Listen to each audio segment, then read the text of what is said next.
Make sure to switch off the TV and either turn off the lights in the living room or your bedroom. Understood? We need to conserve electricity. I reminded my family before heading out for some distance shopping.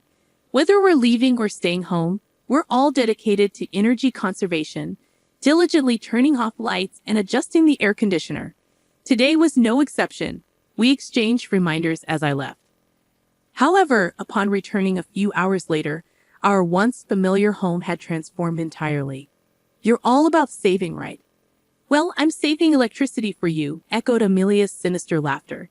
Sneaking in unnoticed, Amelia had tampered with our home's breaker, causing a major disruption. And the reason behind her mischievous act was, my name is Emma. At the age of 29, I tied the knot with Liam, my partner of the same age, and settled into my in-laws' residence. Sadly, my mother-in-law had already passed away, leaving my father-in-law, James, who suffered from a respiratory illness, to live alone. At Liam's urging, concerned for his father's well-being, I agreed to move in and continue with my job. Sharing the house was Amelia, James's unmarried sister, with whom I never quite found harmony. James, much like Liam, was a gentle and kind soul, while Amelia proved to be quite the opposite, volatile and temperamental. My straightforward nature often clashed with hers, but due to my seniority, I somehow managed to maintain a semblance of order. Aside from the occasional friction with Amelia, life in the household was tranquil. However, within 6 months, James's health took a turn for the worse. His condition necessitated the constant use of an oxygen machine, rendering him unable to be left alone during the day. Both Amelia and I held jobs, leaving no one to provide care for James in our absence. Although the logical solution would have been to arrange for his care in a specialized facility, James adamantly refused to leave the home that held cherished memories of his late wife. After much deliberation with Liam, we decided that forcing James to leave would be too cruel. Instead, we opted to hire a caregiver to assist him at home. Little did we know, this decision would unravel into a host of new challenges.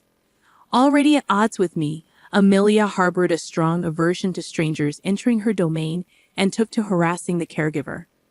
Unbeknownst to us, she became verbally abusive and sarcastic, impeding their duties and lodging repeated complaints with the agency, questioning their competence in caring for her father.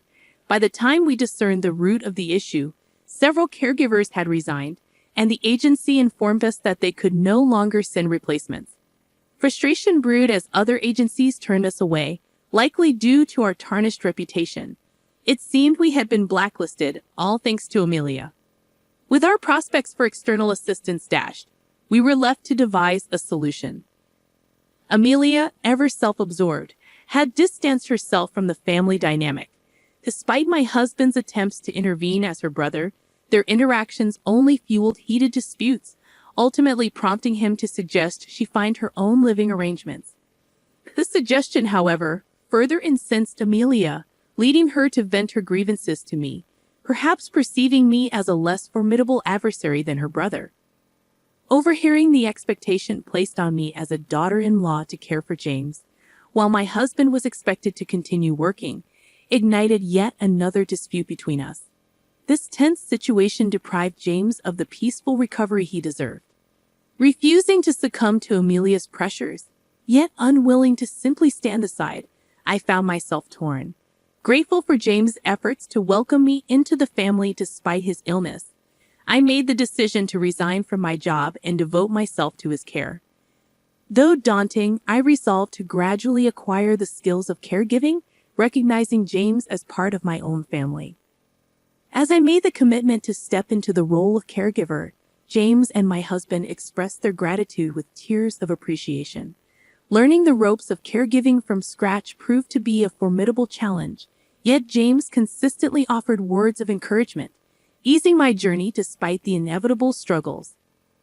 However, amidst this transformation, one constant remained: Amelia.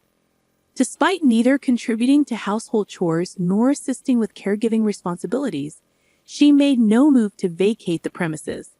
On her days off, she would vanish, seemingly absorbed in her own pursuits. Despite my newfound availability, my time was consumed by James's care and my studies in caregiving. While my husband and I shared the burden of household tasks, any oversight on our part was swiftly met with Amelia's complaints. "Emma's decided to take on both caregiving and housework, hasn't she? Seems like you prefer handling everything yourself." Amelia's taunting remarks echoed whenever I dared to assert myself. Any hint of pushback was met with her unpleasant retaliation. Despite her relentless harassment, she was inevitably discovered and reprimanded by my husband and others. Each time, she'd adopt the guise of the victim, asserting, "James is too kind to speak up, so I'm doing it for him." Predictably, this pattern persisted, exacerbating the stress of managing household tasks under her constant interference.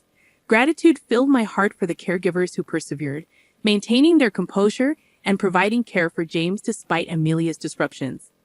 Not only myself, but James and the rest of the household grew weary of her persistent attitude.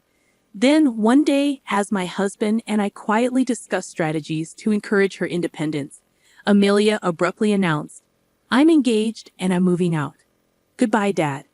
I'll visit occasionally." With those words, she departed from the house. Amelia's sudden departure left us pleasantly surprised, and with her tumultuous presence gone, the atmosphere in the house settled. James's advancing age and health concerns prompted discussions about relocating him to a care facility. However, as I grew more accustomed to caregiving, we opted to persist with home care services. Despite living with her fiancé, Amelia made frequent visits back home. "I'm sure there'll be leftovers from dinner tonight. Pack them up in Tupperware. I'll take them with me," she casually remarked, evidently relying on our meals to spare herself the effort of cooking for her partner. Her self-centered attitude persisted, treating me as though I were still her personal maid. "Amelia, don't boss around without lending a hand yourself," I retorted. Yeah, sorry, Emma. That's enough lecturing, right? Hurry up with dinner." She dismissed James's reprimand with a nonchalant shrug. In truth, the quantity of food I prepared hadn't changed much since her departure, so that wasn't the main issue. Instead, the concern lay in the escalating food and utility expenses. Despite no longer contributing financially, Amelia's frequent returns and lack of restraint strained our budget further. Additionally, she displayed no regard for conserving electricity or money, compounding our financial challenges. "Amelia, could you please turn off the lights in the unused rooms? And if you're not using the shower, can I go ahead?" I requested, noticing her engrossed in her mobile phone, lying on the couch with the TV still on behind her. The lights in both the bathroom and changing room were left on, suggesting she intended to shower but showed no signs of moving. Her disregard for unnecessary electricity usage and her lingering presence hindered everyone in the household. When I pressed her to choose between gaming and showering, Amelia shot me an angry glare. "Don't tell me what to do. I was just about to go. You're always nagging about saving money, but it hardly makes a difference. You're so petty, Auntie," she retorted defiantly. "What'd you just call me?" I questioned, taken aback. "I called you Emma." "Don't act like you misheard and get all worked up," she replied sharply. Despite James's scolding, Amelia begrudgingly turned off the TV and made her way to the changing room.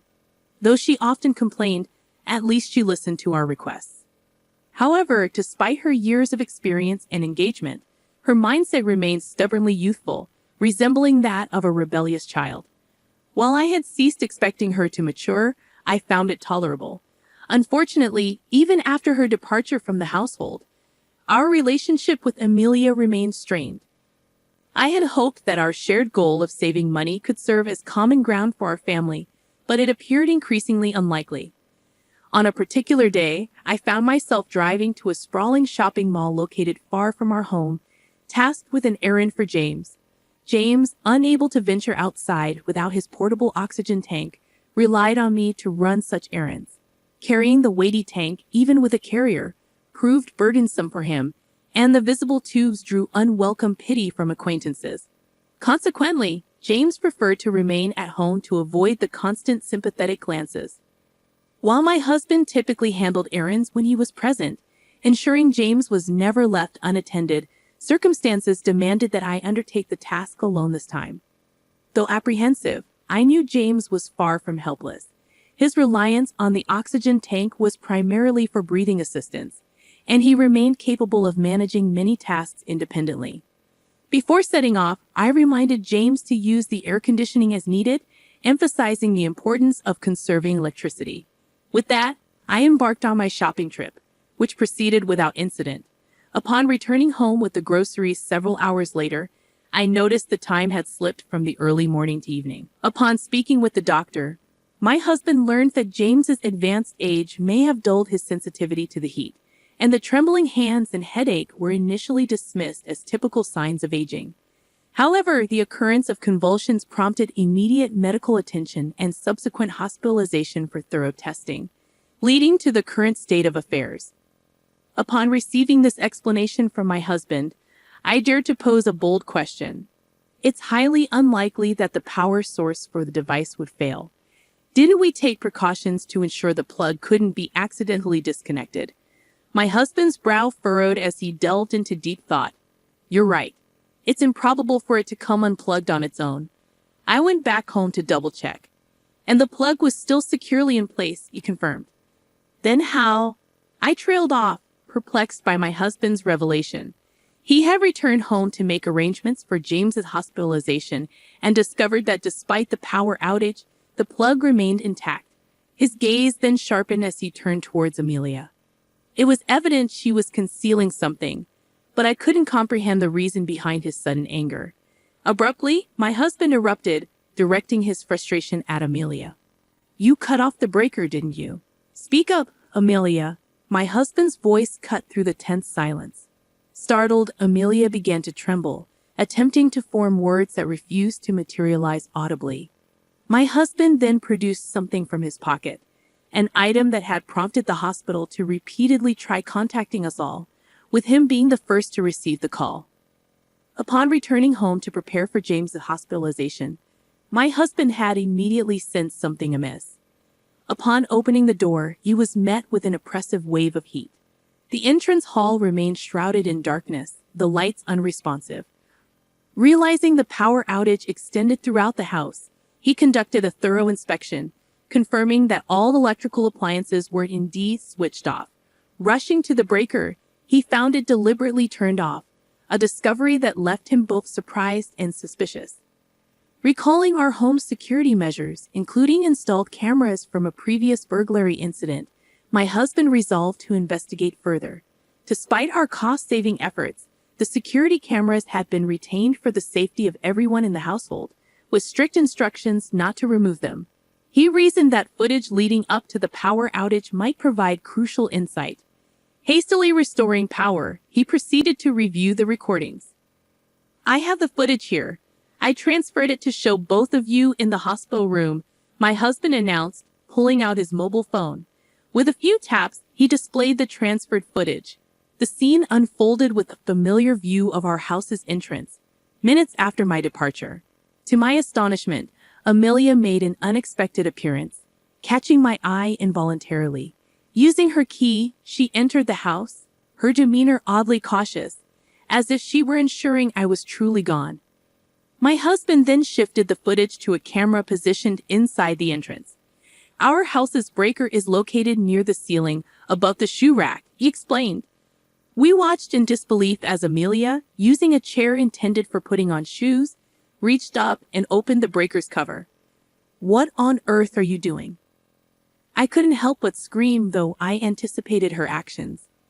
The camera, equipped with sound recognition, captured her ominous whispers amidst the movement noises. This is the breaker, right? If the fridge stops, Emma will calm down a bit. Her chilling laughter reverberated through the otherwise silent hospital room. Consider it my gift to you, your favorite. With that, the footage concluded. The realization that Amelia had deliberately shut off the breaker left us all speechless and immobile. With the breaker off, the entire house's power supply had ceased, undoubtedly causing the contents of the fridge to spoil in the hours before my husband's discovery. Her frantic entrance into the hospital room betrayed her lack of awareness regarding the potential danger she had placed James in. It felt like a cruel form of punishment directed at me. Yet her subsequent response was beyond belief. It's because of your constant badgering about saving electricity. Amelia retorted, tears streaming down her face as she sought to justify her actions. I didn't know James was home. I assumed he had gone out with you. You're the one to blame for leaving him behind. She reiterated, showing no remorse. I never anticipated this outcome. Her tearful defense only stoked my anger. Sneaking in like a thief to switch off the breaker, James surviving was nothing short of a miracle. What if something had happened to Dad? Despite my urge to blame Amelia, she vehemently fired back. But it's your fault. Retrieving my mobile phone before entering the house, I anticipated a message from my husband regarding dinner plans. However, what greeted me on the screen left me stunned. Numerous missed calls from both my husband and James, indicating they had been trying to reach me urgently. A chill ran down my spine as I realized my phone had been set to silent mode while driving, and in my haste to return home promptly, I had neglected to switch it back, oblivious to the incoming calls. An ominous sense of foreboding washed over me. Hastily, I attempted to call my husband, but the line remained unanswered, amplifying my growing anxiety. With trembling fingers, I dialed James's number as a last resort, hoping for a reassuring response. I dialed the hospital's number, my heart pounding with apprehension. When the receptionist answered, I struggled to maintain composure as I inquired about James's condition. James is currently hospitalized. I'm unable to provide further details over the phone. Would you be able to come to the hospital? The receptionist informed me. After being transferred to several departments, I received the unsettling news and felt a wave of dread wash over me. I'm on my way, I responded hurriedly, quickly turning the key in the ignition to restart the car. The vehicle seemed to echo my urgency as I navigated through the congested streets. James had been perfectly fine when I left, bidding me farewell as usual. I couldn't shake the regret of leaving him alone, wondering how he had ended up in the hospital so suddenly. Upon arriving at the hospital, I followed the directions to the designated room, tension gripping every step down the corridor. Quietly pushing open the door, I was met with the unexpected sight of my husband, whom I had been unable to reach. We exchanged surprised glances, and he explained that he had been at the hospital waiting for James's test results, which accounted for his unavailability. I couldn't get through to you either, he added. It's all right. So how is James? He inquired, prompting me to turn my gaze towards the bed where James lay sleeping. Though his complexion seemed slightly pale, his breathing, my primary concern, appeared steady. He's all right. There's nothing to worry about. He's here for some routine tests, I replied, a sense of relief washing over me. Upon hearing my husband's reassurance that James was out of danger, a wave of relief washed over me. However, the question of why James had been hospitalized lingered on the tip of my tongue. Before I could voice my inquiry, the room's door swung open with a sudden force. Amelia rushed in, her eyes wide with fear, paying no heed to our presence as she darted straight to James's bedside. Upon seeing him lying there, she let out a piercing scream. What happened, Dad? Her voice echoed with panic, prompting my husband to rush to her side in an attempt to soothe her. Please, Amelia, calm down, he urged gently, attempting to ease her away from the bed. Eventually, her frantic cries subsided, only to be replaced by a glare directed squarely at me, followed by a torrent of accusatory words. What were you doing while you were with him? Her intense emotion overwhelmed me, leaving me speechless as my husband intervened, attempting to defuse the situation. However, Amelia's anger remained squarely focused on me. Caught in a whirlwind of confusion, I struggled to comprehend the situation unfolding before me. James required oxygen, but the sudden hospitalization seemed inexplicable. Can we please discuss this calmly? My husband's composed voice cut through the tension, offering an explanation based on what he knew. James had been brought to the hospital because the power to his oxygen device had been inadvertently switched off. While I was away, James had been resting in his room when a power outage occurred, disrupting his oxygen supply. Awakened by a sudden bout of breathlessness, James frantically attempted to restart his oxygen device, only to find it unresponsive. Unable to reach either myself or my husband, he resorted to connecting a portable tank to ease his distress. though lingering anxiety gnawed at him in our absence. Beset by a throbbing headache, James resolved to seek medical attention at the hospital, a task typically facilitated by us. However, his trembling hands rendered even the simple act of dialing a taxi challenging. Faced with this predicament, James ventured to seek assistance from nearby neighbors to summon a taxi. The sight of him at their doorstep elicited a startled scream from one of the residents. Hurriedly ushered indoors, James was laid down and provided with ice packs to alleviate his discomfort as they awaited the arrival of emergency services. It was during this waiting period that James came to the realization that he had succumbed to heat stroke.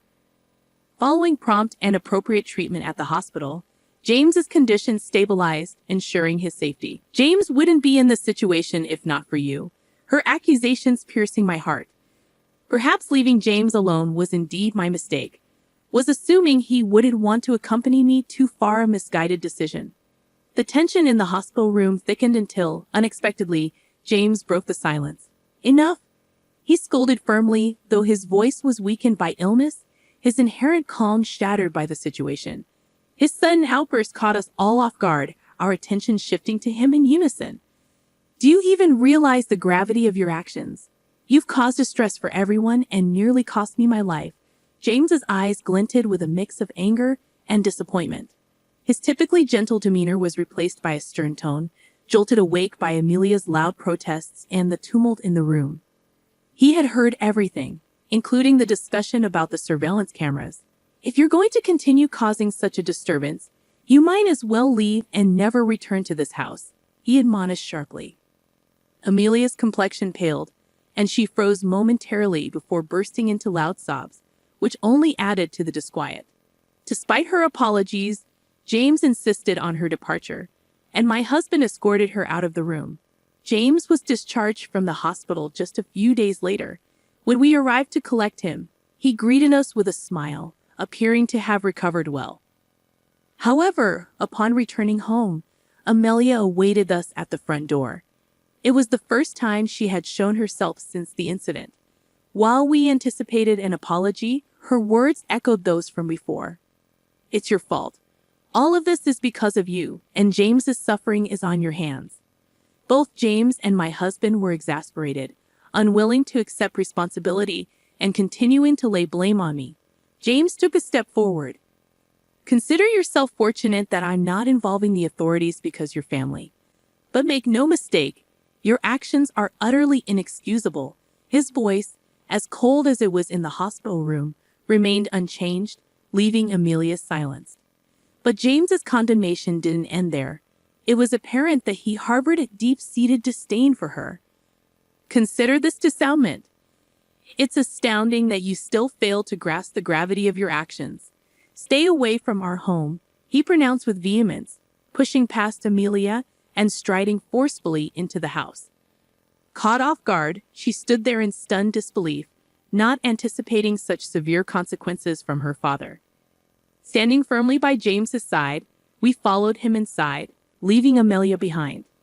Despite her subsequent attempts at apology, James remained steadfast, refusing to acknowledge her efforts. Having been troubled by her actions one too many times, we offered no sympathy and upheld James's decision. Requests for financial support for Amelia's wedding and honeymoon were met with staunch refusal from James, who also declared his intention to abstain from attending the ceremony. In a desperate bid to salvage the situation, Amelia cornered me outside the house one day, pleading for forgiveness and urging me to intercede with James on her behalf.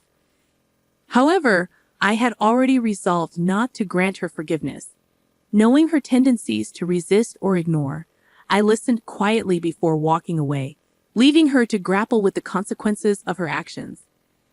As word of the family rift spread, Amelia's fiancé grew perplexed by James's refusal to attend the wedding, prompting him to reach out to James in search of answers. Unaware of the full extent of the situation, Amelia's fiancé was taken aback upon learning about the emergency caused by her actions. Hastily, he extended his apologies to James. Unlike Amelia, he displayed sound judgment, labeling her actions as nothing short of attempted murder. Consequently, the wedding plans came to an abrupt halt. Despite not having moved into their new home yet, her fiancé canceled their arrangements and ejected Amelia from his life. Left reeling from the fallout, Amelia found herself in dire financial straits. Having already quit her job and depleted her savings on beauty treatments and wedding preparations, she was left virtually penniless to shoulder the financial burden of the canceled wedding. Amidst Amelia's turmoil, she didn't seek solace at our doorstep. Meanwhile, the three of us found solace in a newfound tranquility in her absence. James's health appeared to be on an upward trajectory, though we remained cautious given his age. At present, the idea of a care facility seemed unnecessary. In fact, we were even contemplating a trip, relishing in the prospect of peaceful days ahead.